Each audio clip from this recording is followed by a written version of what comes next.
Hi, my name is Joe Klinchok, head golf professional at Chartiers Country Club. Today, we're going to show you some golf course etiquette tips. Let's get started.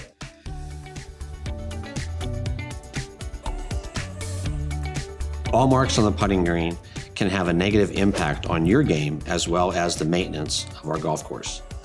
If not repaired immediately, marks can take weeks to heal. If your approach shot leaves a mark on the putting green, please fix that mark as well as any others you may notice. Please use a repair tool or even a tee and lift the mark back to even. Following these simple rules will help keep our golf course beautiful and make every round more enjoyable for our members and guests. See you on the golf course.